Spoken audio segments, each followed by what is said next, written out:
Y'all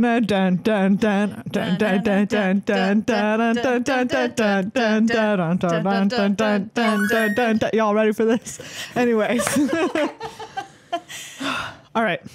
Hey everybody, and welcome to episode 322 of Good Luck High Five. That's right. You're listening to a podcast that's for you if you play or are interested in playing Magic the Gathering. Whether you're sitting at home jamming some arena, you're heading out to a local game store with some friends, or whatever other way you're playing it. I'm one of your hosts, Maria. I'm another one of your hosts, Megan. And on today's show, we are getting ready for the Mythic Invitational by talking about Best of One. That's right. Set off the sirens and light the house on fire. I thought you were going to say, let the otters out. Like, what? Free the otters. Let the otters out. Here they come. Floop, floop, floop, floop, floop. Why the otters? I don't know. It just felt like what you were going to say. Wow. Okay, then. Let the otters out. Whenever because they want to talk about the Mythic Invitational.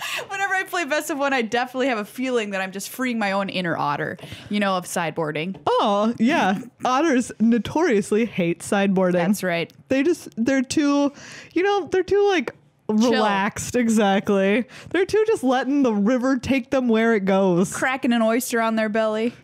They eat oysters? You think of urchins? I don't know. Both. They probably eat both. Some small sea being. Yeah.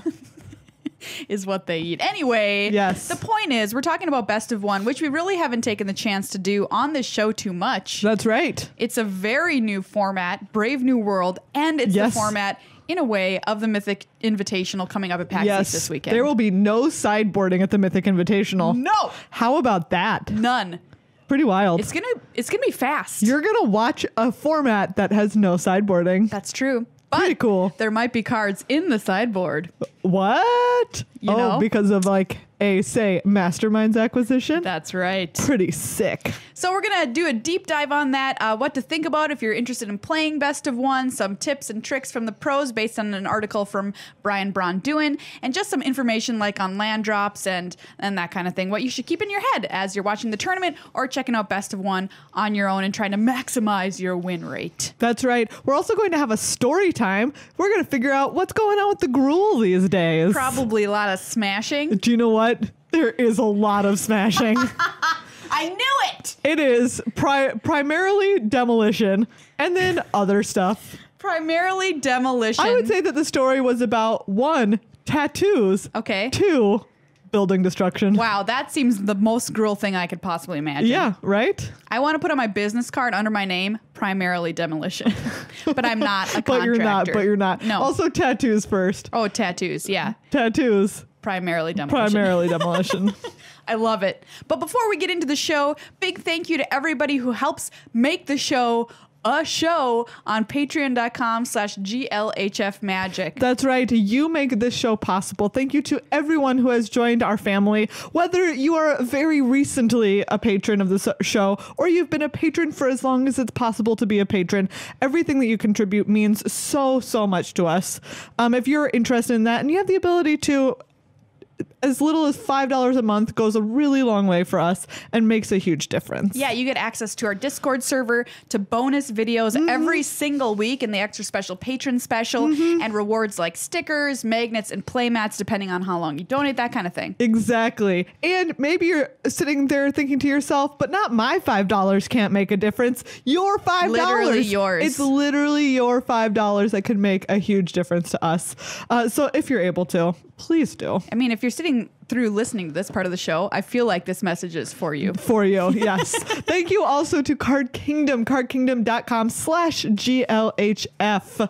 And right now, if you order from them, you can say good luck, have token in your order, and they will send you a sick double-sided Maria and Meghan token. These tokens are legit. Yes. They're very high quality. Yes. And you can put whatever you want on them. Some people who became patrons during Patreon Pledge Drive month both already have theirs, and we hope that they are working out great for you. Some of them are still on their way. Yes. And they will be to you soon. But if you've got them already, send us a little photo on Twitter. Yeah, so we great. can see you and tell us what you're making your tokens into. Yeah, we're at GLHF Magic. We love new Twitter followers. We interact with people a lot there, probably more than anywhere else.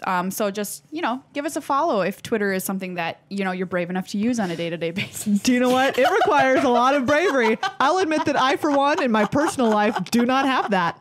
But it is a magic hotspot. Yeah, I don't know, for whatever reason, Twitter became the magic place. I don't know. Yeah, who knows? But yeah, check them out. They've got everything you could possibly want, and bless. Thank you. Megan's little rabbit sneeze for you there. They have faster shipping than any X-Files fan. What? Do you get it? Like shipping, like you want the two characters. Yep. I got there. I got there.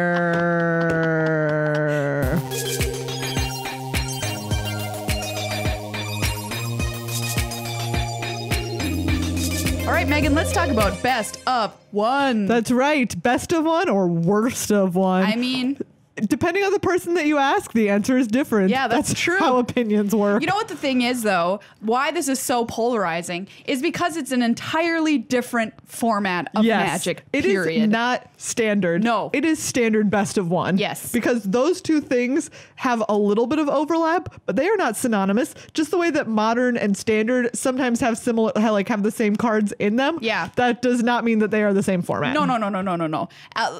It's just like completely different animal, and you need to be looking at it as a completely different animal. Yes, when you wouldn't play it. look at a fox and say that's a bear. No. That would be problematic. Unless it looked like a lot like a bear, but it was still a fox. But then even then you point at it and you say that's a fox. That looks like a bear. That looks like a bear. Please send us your photos of foxes that look like bears. Ooh, I'm interested to see this. /scared? Use the hashtag foxbear. Yeah. Or wait, fox like a bear. Okay, fox like a bear. Yeah. Yeah, so that's really important because you can't just take your best of 3 deck and start using it in the best of 1 queues. No. It's not going to work out for you. So yeah, we took a look at an article on tcgplayer.com from BBD, aka Brian Braun-Duin, who's in the MPL, just an all-around nice guy. We did an interview with him, and when we used to do Magic the Pro the Ring. That's right. So you can go back and check that out from our archives. Yeah, right when he won the world championship. Yeah, that was a crazy event. That was a long time ago. Wow, memories. Yeah. Anyways, so yes, Maria. Yes. Give us a hot tip. Okay, so number one, like what we mentioned before, you've got to realize that these are different formats. Yeah. And what does that mean? So what is good in one deck in one format is not necessarily good in the other. We covered that. Yeah. Mid-range, much worse than best of one.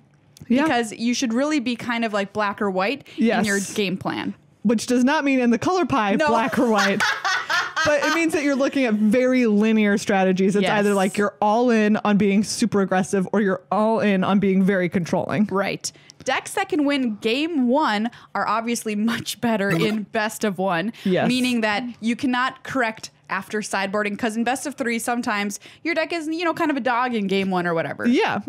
Mono red is an example of a deck that does really well in game 1. Right. But then in games 2 and 3, in best of 3 formats, people can bring in a lot of cards to combat that, like a lot of life gain or things like that. Exactly. That are going to help them like eke out games 2 and 3. Esper Control is an example of a deck that actually gets better despite a few things that we're going to talk about later in best of 1, specifically because a lot of people run cards in their deck that are just complete blanks against Esper Control. Lava Coil? Does nothing. Yep, you might as well you keep a hand that has Lava Coil in it. It's like, well, okay, I mulliganed to 6 and I didn't know it. Kaya's Wrath? I mean, what is that doing? I mean, in that case, you're probably playing the mirror. You're probably playing the mirror. Yeah, never mind. But like, yeah, removal strictly like creature or, 1-for-1 removal or whatever, completely dead against Esper Control. So a lot of times decks will just sit there and have some useless cards in their hand, giving Esper, of course, the card advantage. So the other thing we want to talk about here is the hand draw algorithm in best of 1, because unlike best of 3 on Arena, there's a little computer trickery involved when you draw your hand. And specifically what's happening is it draws you 2 hands. You don't see this part of it. Mysterious. But it draws you 2 hands, and then it gives you the one that has a better mix of lands and spells. Right. So, for instance, if it drew you like a 7-card hand that had 1 land and a 7-card hand that had 3 lands, it will show you the 3-land hand, and that's the one that you'll be making your decision about. So this means that more decks are going to have what we call their nut draw, because it's going to be the correct mix of lands and spells that they want in their opening hand. Fewer games are going to be decided by mulligans, obviously, and it also affects deck building because a lot of decks will be able to run fewer lands. Yeah. All right, so what do we mean about that? The hand selection algorithm is, most of the time, going to select a hand that contains the average number of lands for your deck. Okay. So it does a little math that way. Yeah. And that's why some decks can get away with running fewer lands in best of 1 than they could in best of 3. Even if it's just by a land. Yeah. It's 1 land fewer. Yeah. But that's 1 spell more. But it Nice. doesn't really affect that ratio. No. In a way that's significant to the computer doing all of the behind the business work. The computer Behind the is business doing work. behind the business work. All right. That You know, like it's out back behind the staples doing Yeah. some math with a little calculator. okay, if the business that you're running is a barn. Is the staples Yeah. specifically. Yeah. Anyways, but what are we talking about? When I think of classic business, I think of staples. What do you think of? Ready, set, go. Classic business. Wait, what are we saying? Think of an example of a classic Okay, business. What's the first thing you think of? Office Max. Yes, we're both thinking of office supply stores. Okay, but maybe it's because I thought that because you said Staples. could be interesting. Yeah. All right. Or maybe because they sell stuff for businesses, they're a double business. They are business. a double business. We were talking about lands. So yeah, the computer's smart, right? It knows this kind of Yes. stuff. What it's not smart about, at least not yet, Yeah. is colors of land. So if you have a 3-color deck, Yeah. you're going to have potentially some difficulty around drawing all 3 colors of mana, even if the computer is trying to be helpful and it's like, here's 3 lands and 4 spells. Right. But it's Look at all, me. I'm it's just helping like you. all 1 or 1 You're to like, 2 colors. oh. And you're like, that is not helpful. No. Actually, thank you, computer. You certainly tried, but You it did tried. not work out. And you know, this is true, of course, of the deck we mentioned earlier, Esper Control. We're playing 3 colors here. But even despite this, some pros still say Esper Control, the best deck in best of 1. Ooh, interesting. So Wish I had known that before I made my draft picks. Oh, really? Yeah. Oh, yeah. We've got a fantasy league coming up. We've Yes, got we 2 do. of them, so more on that later. Yeah. So we were talking about decks that can run fewer lands, and most notably, this is aggressive decks that are monocolored, Yes. right? Because that doesn't come into play No. with the different colors of lands. It's just like, No, here's whatever. 3 mountains, and it's always going to be mountains. Yeah. Because all you put in your deck were mountains. I'm playing mono red. All I ever want are 2 lands. Yeah. Basically, I think you maybe want 3. 3 Yeah. lands, no more. So in traditional best of 3, mono red will run something like 21 lands. In best of 1, it can run anywhere from 17 to 19 lands. Wow. Wow. And it has been seen as few as 13. What? Yeah, Out of 60 cards? that's right.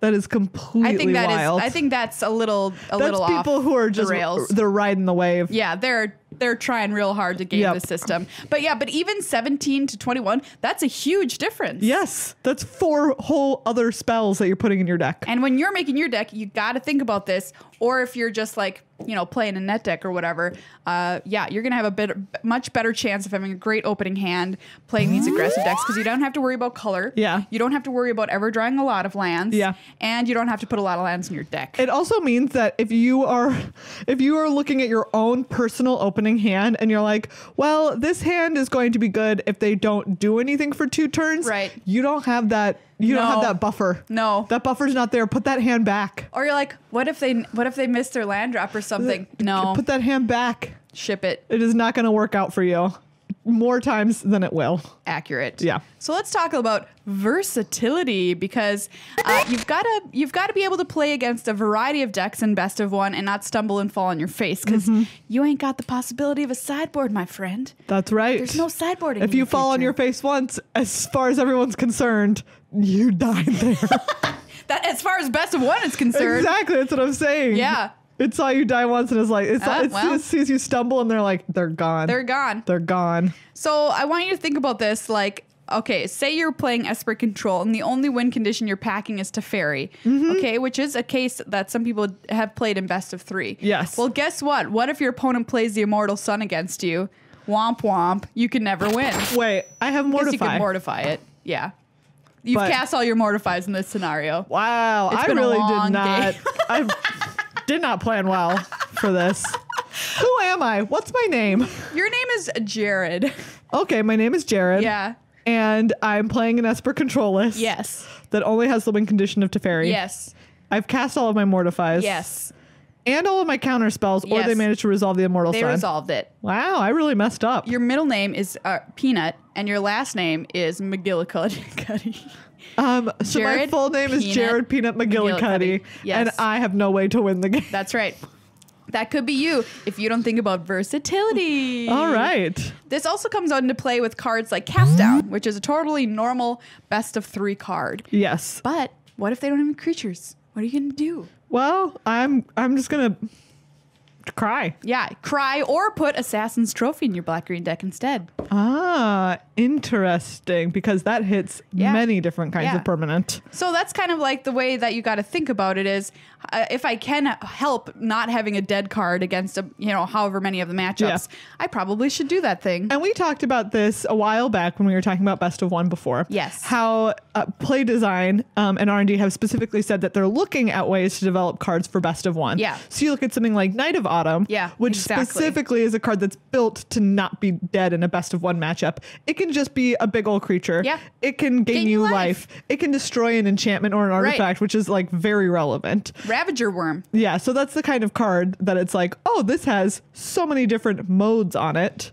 that no matter what I come up against, I'll be able to cast it and hopefully get some pretty solid value. Very excited to see what R&D continues to develop for Best of 1 based on these kinds of cards, because I think they're just pretty cool, and not only cool in Best of 1, but have implications like Knight of Autumn in Modern or whatever. Yeah. That's just helpful to have a versatile card no matter what way you're playing Magic. Yeah. Oh. So some people Yes. in the control world have thought about this versatility question, Yeah. and they've said to themselves, what if, even though it's best of 1, I have a sideboard? I love this. Say what?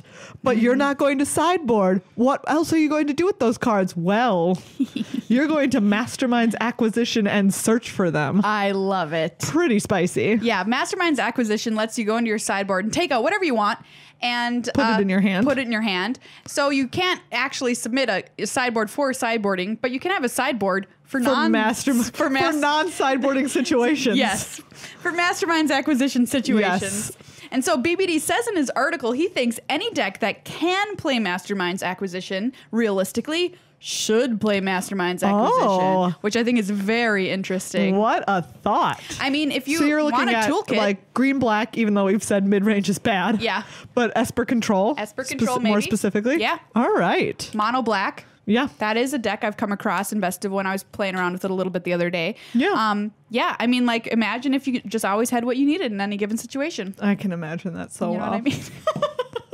But I'm looking forward to seeing if anybody uses this in the Mythic Invitational. Yeah. So it's kind of like, these kind of feel like two opposing things and you sort of have to pick one, right? Yeah. We're talking about versatility, which is things that give you more flexibility, like Mastermind's Acquisition, or like multi-purpose removal spells like Assassin's Trophy. Yeah. But then the other side of it is that in linear decks, like mono red, there's not a lot of room for versatility. No. I mean, technically Lightning Strike is versatile in that you can point it at someone's face or you can point it at a creature, So versatile. but that's about it.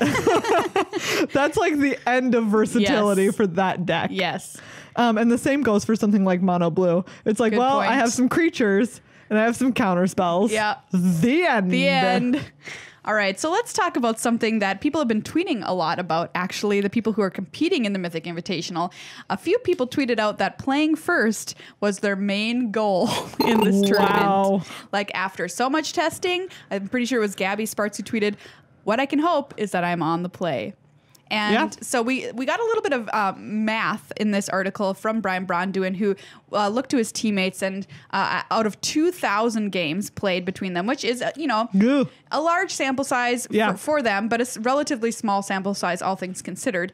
It was a difference of 15 to 20% in the likelihood to win a game based on whether you won the die roll or not. Yeepers. which is very large. That's huge. Yes. I'm here to say that is a problematically large number. Yeah.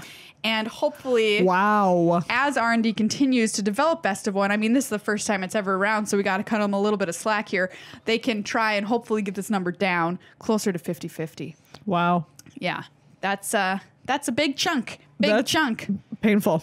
And of course, playing first, the hand selection algorithm rewards monocolor aggressive strategies because, like we said, consistently get powerful balanced hands, and they can't, they don't flood out as often. So, all right, there you go. It's an agroman's world. Yeah, or an Esper control world. Yeah, according to him. A person can dream. All right, so there's a few things that you got to think about when you're playing Best of One. Your games go like that. They're done. You blink, they're over. Yeah. Done. Okay. So what you need to do is have kind of a different mentality when facing a loss. Yeah. Which is just like, you cannot brood on that. No. You cannot stew over it. No. You cannot cry. No. Especially if you are on the draw. Just think about the fact that you were already 20% less likely to win that game. I'm saying something that's going to make you upset, and I realize that is counterproductive to what we're trying to say here. Yeah. But you just got to let it go. Yep. Hop back in there. And hit play again. It's quantity. It is quantity. It's a quantity game. That is exactly what it is. You're going to lose a lot. That's just the way it is. You're going to lose quickly, and you just got to jump back in there and get ready to battle again. I've been playing some Best of One now ahead of the tournament and on our stream, twitch.tv/GLHF and been having a lot of fun with it. But oh my gosh, does it feel like you really have to go, play, because you only are climbing up one little notch every time as opposed to 2 on Best of 3. And do you know what? I feel like in Best of One, and I know that you have this mentioned already, but it does feel like it's streaks. I'll win 7 games in a row, and you're on top of the world. And you're like, yes, this I can't lose. And then I turn around and I lose 7 games just as quickly. Yeah, absolutely. Streaking is a thing in Best of One. Keep your pants on. But you will find that you lose in a bunch of chunks and win in a bunch of chunks because the metagame in Best of One is shifting way more quickly than Best of 3. Yeah. And the people you're grouped around, like in Mythic, especially if you're at the top of Mythic, you're going to play the same people again and again and again. Yep. So just get used to this streaking. Just get used to streaking. You heard it here on Good Luck High Five first. I feel like that's not what I meant to say, but that's definitely what I did say. Yep. So there you go. But man, when you're riding the wave of wins, feeling great. Oh, it is awesome. Hold on to that feeling. It's going to turn around. I've got rocket-powered jet boots. Here's our promise about Best of One is that streak will turn around. We promise. That's a Good Luck High Five promise. Yep.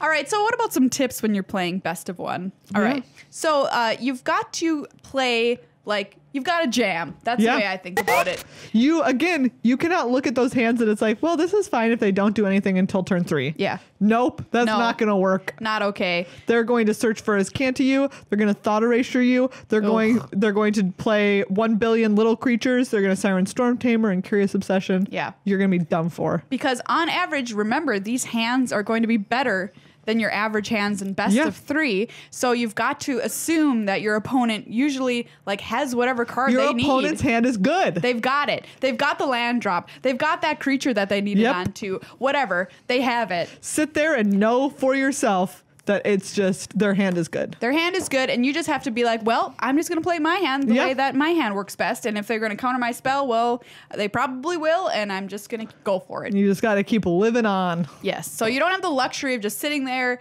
chilling out and drinking a lemonade, okay? Although you can always have a lemonade while you're playing Arena. Absolutely. Feel free to do that, but don't relax while you're drinking it. No, feel very stressed out. Tense. I want you to stress drink that lemonade. Just get real tense and then chug it. I just love, after a long day of work, sitting down in my easy chair, opening up Arena for some Best of One, and then chugging a lemonade. Stress chugging Slamming a lemonade. Just breaking the glass in my hand as it tries to make its way to my mouth. Especially if it's some really good stuff like the Newman's Own brand. Oh, yeah. Make sure it's a quality lemonade that you're just going to demolish without second thought. I'm excited for, speaking of just relaxing and playing Arena. Summer? Summer. Is it the season of summer? Summer is involved in this answer because I love to sit on my porch and play Arena and put on the record player and have a cocktail. It's What like, a hipster. Is that a hipster thing to do? Did I just describe It involves a hipster a thing? porch, Yeah. a video game, and a record player. And I'm wearing like If I triangulate those three things using my software, the location I end up with is hipster. I forgot to mention that I'm wearing a straw hat and a handlebar mustache. Does that change? You're wearing a handlebar mustache. Yeah, like one that, like when you're little and you put up your nose to have it stay on. Oh, One yeah. of those. You're ultra hipster. Yeah. Okay, sweet. This does sound perfect. Ultimate hipster. Life sounds good. Yeah, I mean that's some of my fondest memories about Magic. I have a hammock that you can put between two trees. I really love going down to the lake and just hanging up my hammock. Yeah. I'm triangulating this and I'm coming up with hippie. That's where I'm landing. I put this into my software. I put this into my software. Hammock, tree, Hammock, chilling out by a tree, lake. Hippie. Hippie. Okay. That tracks. How have you been having any fun playing Best of One? Yeah, I would say that I swap back and forth between Best of One and Best of Three. Best of Three, I've been loving playing Simic Nexus right now. Yeah. Nexus being banned in Best of One. Yeah, you can't. Even Straight up more can't. proof that Best of One is its own format. It has its own bans. Yeah. So anyways, I love playing Simic Nexus, and that one's felt really consistent for me. Like usually if I'm playing Simic Nexus, I'm climbing. Yeah. Whereas if I'm playing Best of One, it feels way more volatile. Sometimes I'll just get on and I'll lose a bunch. Sometimes I'll get on and I'll win a bunch and then I'll lose a bunch. Yeah. Yeah. But I've been playing some Esper mid-range fickle in it, mistress. which is actually pretty fun. Oh, okay. You know, it has a lot But of... you just said the word mid-range. That's true, but it feels like it hits on the versatility part of it. Yeah, that's for sure. Where sometimes you can have very aggressive draws that attack people down pretty quickly. You're very resilient. I like the deck because it's good against mono blue and mono red. Okay, yeah. You know, it has like a bunch of Basilica Bell Haunts. Sometimes you play mono red and they're just like, here's all my, like, I attack you, and you're like, okay, I gain 3 life, you discard a card. Nice. And now I have a 3/4, which also none of your creatures can attack through. Beautiful. It's very good. Hey man, if we can hate on mono red and mono blue, I'm all Yeah. for it. Yeah. I'm annoyed by those decks. And Hostage Taker, such a good card. Ooh, a Hostage Shaker is great. Thief of Sanity. Thief of Sanity. Like having a deck that sometimes is able to be like, okay, thought erasure you, take whatever is going to get in the thief's way, and then like play a Thief of Sanity and just attack you with it. Real solid. You do have a lot of tools in that deck. Yeah. And a lot So- of things that need to be dealt with. I don't know that it's great. It's the one that specifically when I think of winning a bunch, but then losing a bunch. That's it.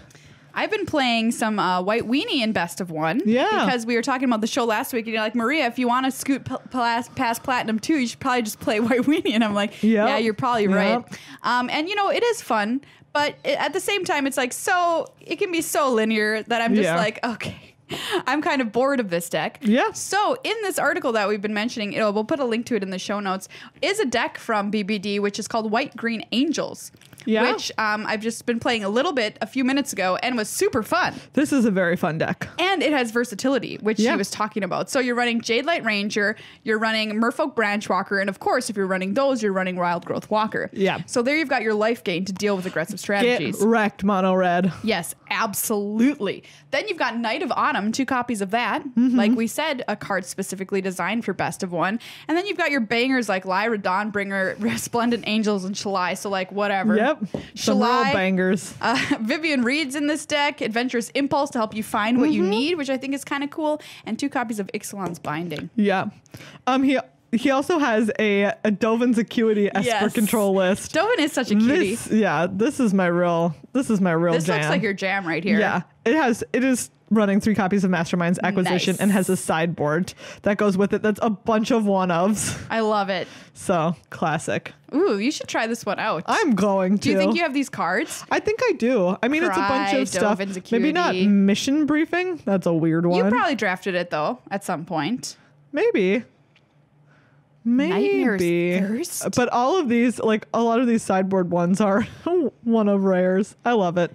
All right. It reminds me of when you used to talk about toolbox elves Oh yeah. in Modern. Back in Modern. There it is. That was pretty sick. So yeah, I've been having fun with it. I'm willing to try it out more. I think I just, Well, I still think like best of 3 is their like the purest Yes. form of magic. It is the more magic form of magic. More magic form of magic. I do think it's another fun format, and I'm just going to think of it like Yeah. modern or whatever. And I will say that 15 to 20%'s really getting to me. Yeah, I know. Well, That's I mean, a big difference. we need some more data to make sure that is That's true. accurate.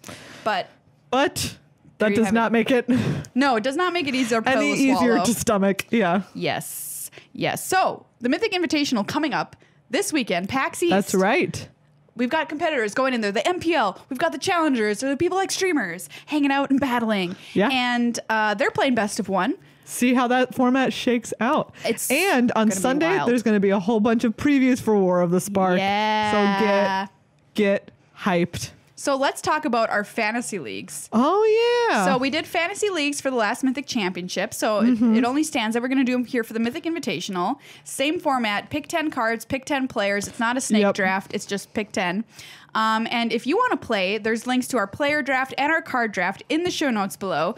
If you come in first, you're going to get a sweet prize. Yeah. And if you come in first and you beat Paul, because we do not Yeah. count the coverage people No, we in do who not. can win, and you beat Paul, we'll send you a bonus prize. Okay, sweet. Because we need to see Paul lose. Paul wins all the time. He always wins the fantasy drafts. And we are sick and tired of it. We really are. Simon also generally does very, very well. Yes. So if you beat them, either of them, Yeah. we'll give you extra prize. prizes. Extra prizes. Okay. All right. Tell me your teams. All right, Our so- teams look slightly similar. That's okay. That makes sense. We didn't consult when we were making No. these teams. So we do have a rule for your team, though. You'll be automatically disqualified from this if you have all MPL players or anybody who is top 8'd Pro Tour. That's right. You have to have at least one hot pick. One hot take. Which okay? is someone who has not MPL and does not have a top 8. That's right. So my team, I picked Reed Duke because I pick him for literally everything. Win a tournament, Reed, then I might take you off my list, okay? I picked Beatrice Grancha. So this is the person who came in number 8 on the leaderboard. Yes. To get into the Mythic Invitational. Pretty awesome. Really Playing cool. mono white. Playing mono white, that's Yeah. right. So I figure if she can like do that well just in the giant world of Magic players, Yeah. she can probably do pretty well in this tournament. I also picked Amy Zonian, who, from what I can tell, is streaming 100% of the time. Yes.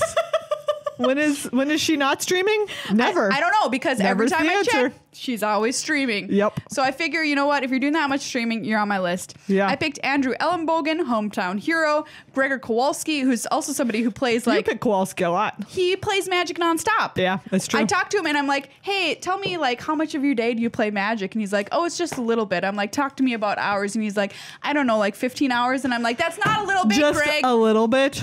So he's getting on the list. I Wow. always pick Ifro as well. He's on this list. Solid player, solid pick. I picked Kenji. Yeah. Just because I think it's so cool to be able to watch Kenji in this tournament. He was like the first streamer I ever watched regularly. Yeah. And just a really cool dude.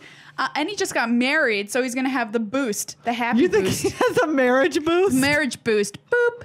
Okay. You know, I feel like you always perform better at anything when you're very, like, in a good mood, when you're happy. Yeah. So, like, Kenji could have that boost unless he's realizing that he's married. Oh, my God, my life is over. Wow, Maria. Just kidding. Whoa. That's not happening. Hot take on marriage. Kenji's great. And so is his wife. Paulo Vitor Damadurosa made my list. Autumn Burchett, because they're on a streak, win a Mythic Championship, get back Yeah. in, win something else. And I didn't pick LSV for the last Mythic Championship, and I'm very upset Always at a myself. mistake to not. So he's on the list this time. Fair enough. All right. Like I said, mine looks pretty similar. I have Andrea Mengucci, which is Nice. my version of Reed. I always pick Andrea. I think Andrea is a great player. Yeah. Gabe Nassif. Oh, yeah. I mean, Solid. yeah, why not? Jamie Rigatti. Yeah. Jamie Topples. I love her. I think that she is a great player. I'm excited to see her play in this. Super nice human being as well. Yes, exactly. I also have Beatrice on here. I also have Amy. I picked Gabby. I like when Gabby wants to win something, she's like a force. Formidable opponent. Yes. I still think about, like, she was in the standard Super League ages ago. Oh, yeah. And she just came with like a bunch of linear aggro decks and just crushed that field. Yeah, I remember that. Because it was just like, I looked at you, I was like, Gabby wanted to win that, and she did. And so I'm like, Gabby wants to win. She's Get on gonna. the list. Alexander Hayne has just been yeah. practicing so much. Great pick. Already a great player and has been putting in the hours. Lots of great hats on his stream. If you're interested in hats, his stream has all the hats. There you go. Matt Nass just always seems like such a nice person. He does. And like plays interesting decks. So Yeah. I'm like, yeah, Matt Nass. Matt Nass. Autumn also, they're like you said, they're on a Obviously. streak. Mono Blue is great in the format. Yep. And we know that they're great at Mono Blue. Absolute pro.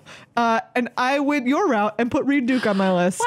I almost never draft Reed because I know you always draft Reed, Yeah. but I was like, do you know what? I feel like it's a mistake. I can't hog not Reed to. from the world.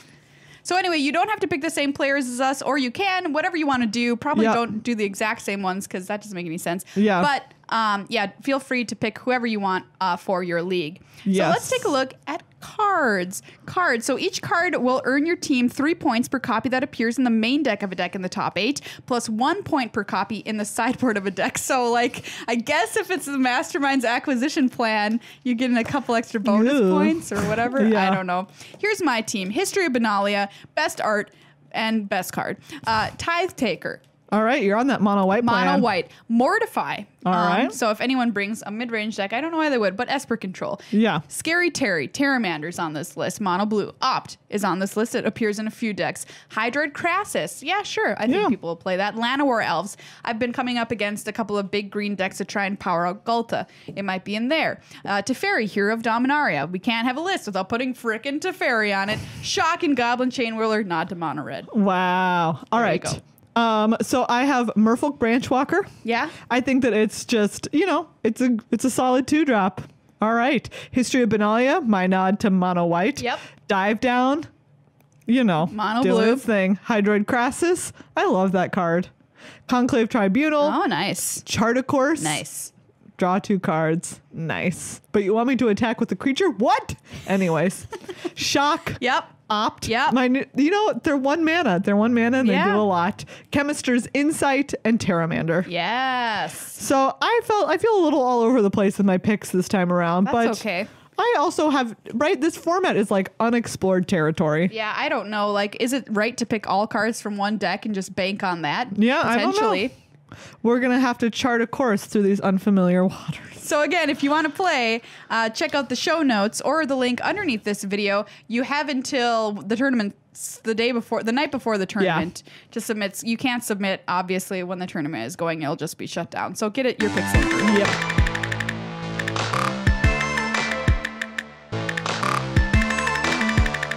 Hey everyone, it's time for the never before seen shout out block. Okay. I have 3 shout outs. Let's go. The first is to the Taco Cat delivery person Yes. who has brought us extra sodas. Thank you so Thank much, you so much. Taco Cat Guy. We really You're great. appreciate the work that you're doing. Yes, we really do. Helped us get through our taxes. Absolutely. Tax season sucks. Non-shout out to taxes.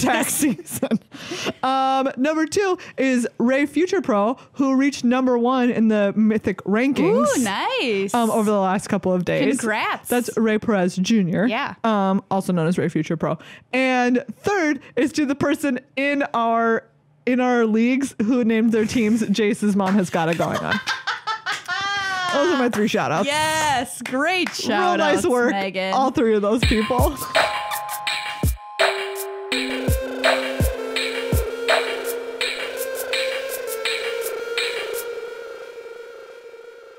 Okay, it's time for a story time with Megan, the Gruul. That's right. So this story is called Rage of the Unsung, and it's a little look at what's happening in the Gruul Clan. Okay. Over here on Ravnica. So this is about the story of a little Viashino tattoo artist. Oh, cool. So all of the Gruul are like in little clans, and that's how they stay together, right? You don't want to be unaffiliated with a clan because then you've got no one to protect you. And it turns out, so the Gruul are all about just demolishing civilization. Like in their generally? mind, yes, there's a war going on, and the war is between people who want to build buildings and the Gruul who are like, there should be no buildings. Do they think, but they still think like that there should be people and stuff. It's just not They just infrastructure. there should be no infrastructure. Okay, got it. Nature. So they are all about tearing down like blocks and blocks and blocks. They're talking about in this one, the tattoo artist like tattoos on the Gruul the different like city blocks that they destroyed. Wow. And all of the legends are about like how many of these different giants and these different ogres destroyed. That's hardcore. Exactly. And so this particular Viashino is in Rurik Thars. Okay. Although we learned that it's Rurik and Thar is how you should be saying it because it's two heads. So you're not supposed to say Rurik Thar. You're supposed to say Rurik and Thar. That makes sense. Anyways. I would be very offended cute. if my other head's name was like, Bobby. And they're like, Yeah. Maria Bobby. I'm like, no. This is Maria and Bobby. So now you know that. Anyways, and they like the Gruul have something called the Rage, or they call it the Rage, and it's just like what comes on. It's basically like a spark of anger, right? So this like is whatever like- ignites in them that makes them angry and makes them want to like rampage Sort and of like fight. the Ponfar if you're a Vulcan. But less about procreation Yes. and more about destruction. and it just like will it rage. ignites. Yeah, the Rage. How often do they get the rage? Once a Like, month? all the time. Does it pair with the moon cycle? It's just anything can I set see. it off. Anyways, but this Viashino has always felt like kind of left out because he was kind of like a runt.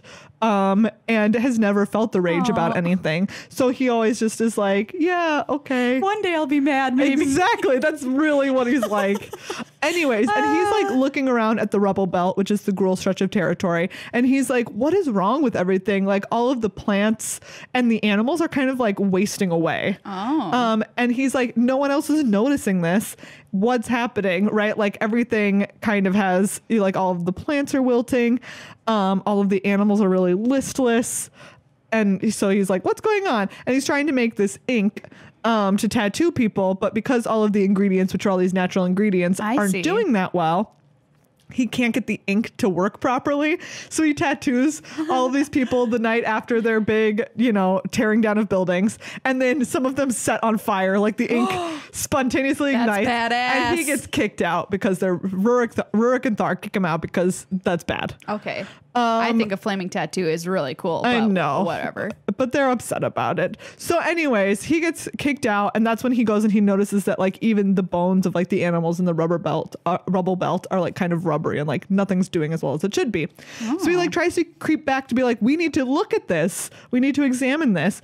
And there he meets another ogre shaman who's taken over the tattoo work, who used to be like a really big fighter. And all of these stories have referenced in some way something called the Tin Street Massacre. Yeah. Which was thought to be ignited by the Gruul.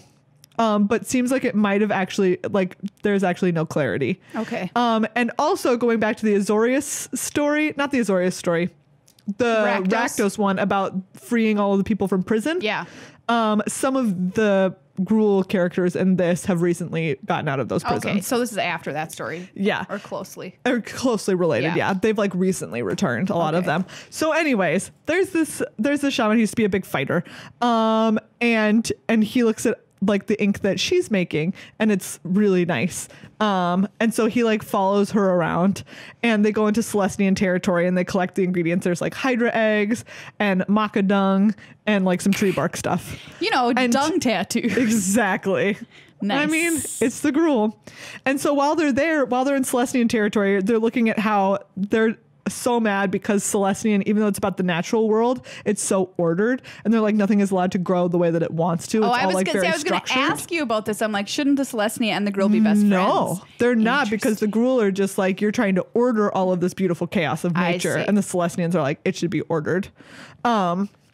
Anyway, so it's stuff that like they're looking at the trees and it's all the same trees planted in like the same orders. Yeah. And stuff like that. And they come across some raise boars and like these ones are just like very silky and beautiful. And they're like, what? Boars. You're Exactly. supposed to be a boar. Exactly. They're like, what is this? Silky boars. And then so the Viashino climbs a tree and is like, what's going on? And looks down around it and realizes that the Celestians have been leeching magic from the Gruul territory to cast growing spells in their own territory. Really? So all of these trees that he's looking at, he's like, these trees are enormous, but they're only 5 years old. How is that a thing? And it's because he like climbs up and like looks at the landscape from above and is like, oh, it's taking all of this magic out of the Gruul world and putting it into the Celestian grow. There's Celestian elves on top of trees with very long straws sucking the ground. Exactly. Classic milkshake scenario from There Will Be Blood. Their milkshake. They are drinking the Gruul's milkshake. Got it. Yes. And so then he goes back to Rurik and Thar, and he realizes that this is what ignites his rage. He's so mad that the Celestians have been doing this, and he's so mad that Viashinos like him are never seen as heroes. It's always like the big ogres and the big giants, and he's like, I'm putting these things together, like I'm solving this. Yeah. I want a place in this. And he finally convinces them, and Rurik and Thar are like, there will be stories told about this war many years later, and your name will be at the center of them. And it's very sweet and cute. In a very Gruul sort of angry smashing things way. I mean, aren't we all just looking for what ignites our rage? Yes. Yes.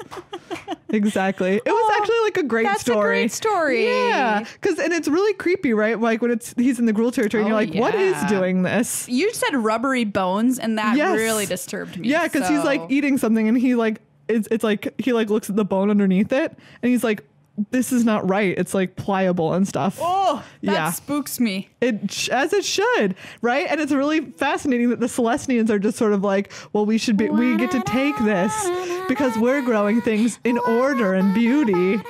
Celestians like gardens, Gruul's like forests. Forests, I guess. Yeah. Whoa, or like the wild woods. I feel that's interesting. I didn't ever get that insight into Celestia versus Gruul and how they differed in their approach to nature. Also, it's great that like the Gruul keep talking about waging their war, but literally it's not against another faction. It's just about tearing down buildings. It's exclusively about pulling down buildings. What would they do if they lived in? What if they tore down the last building? I think they'd be really like happy. Then you think that they wouldn't go to another planet or plane just to like tear down more. We need to go to another plane, tear down all of their buildings. Yeah. Yeah. So they're anti-order and establishment. It's great. I love the tattoo lore of getting tattoos of the places you've destroyed. Yeah. I think that's really cool. Yeah.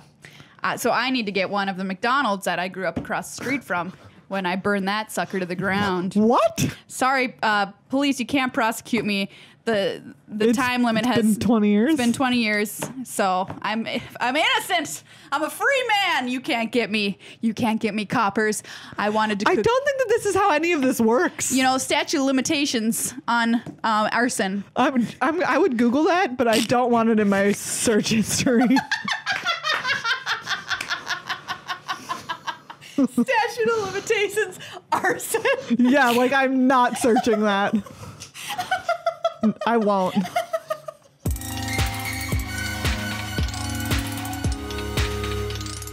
You know what you gotta know? Ultra Pro. That's right. If you were looking for any magic accessory, it is the place to go. Or D&D accessory also. Absolutely. They have beautiful dice. Look at these dice. I have a D20 dice set here. It's like very heavy. This is legit metal dice. It is weighty. I love it. It gives you power and authority. When you're rolling your saving throw, you want to roll something that feels like it has merit in this world. Wow. You don't want to roll a piece of plastic, do you? No. Do you know what? That could have used to be a water bottle. That's actually fine. That's kind of a nice thing. I'm not trying to knock recycling here.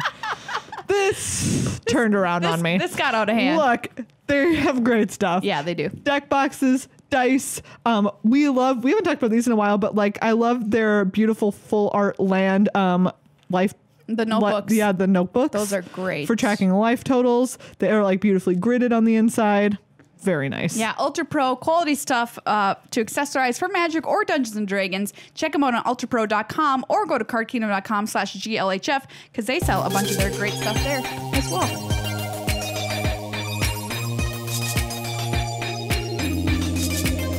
All right. Tony the Tigers. That's been our show. Wow. We're being listened to by so many Tony the Tigers. Exclusively Tony the Tigers. Wow. Everyone go out and eat cornflakes. You're great. Or don't. Wait, not cornflakes. That's not the one I'm looking for. What did he do? Tony the Tiger. Frosted Flakes. Frosted Flakes. That's Tony the Tiger looked at cornflakes and were like, these are not for me. What's a way that I could put more sugar into this cereal? Oh, yeah. Frosted Flakes. Frost them. Also, doesn't cornflakes have one and it's like a weird rooster? Yeah. Am I just right? That's absolutely. A thing. Okay. It's a rooster. Nice. Weird. Because you're waking up. That's why. Oh. Eat your cornflakes. Well, I Get out of bed. growl like a tiger when I wake up. Absolutely. That's been our show today. Yeah. Thanks to everybody once again who supports us on patreon.com/GLHF Head over there and click, become a patron. You can do it Click. for any dollar amount, but $5 a month does get you into our Discord server, access to bonus videos, stickers, all those kinds of things. That's right. The extra special patron special where we answer any questions that people throw into the Discord chat. Big ups to Card Kingdom once again. Put good luck have token in your order. You get a pair of these buttes. Yeah. They're nice. They're so nice. They're so nice. Our board game review this week, which we usually mention at the top of the show, is Spell Smashers. Spell Smashers. Yeah. It's if you like spelling and then a whole lot of finagling. Yeah. Spell Smashers. Spell Smashers. You can check it out on a board game channel, youtube.com/GLHF board games. Not with a Z, even though I kind of said it like You it might said be it a like, Z. It's with an S. Yeah. So don't be fooled. All right. Yeah. We're on Instagram, by the way. Come follow us. Guess what it's at? At Domery's Pig Pack. What did you say? Domery's Pig Pack. If you want to be a member of Domery's Pig Pack, follow us on Instagram at GLHF Magic, but also at Domery's I'm Pig gonna Pack. go get the handle at Domery's Pig Pack right now. It's just gonna be snaps of nature.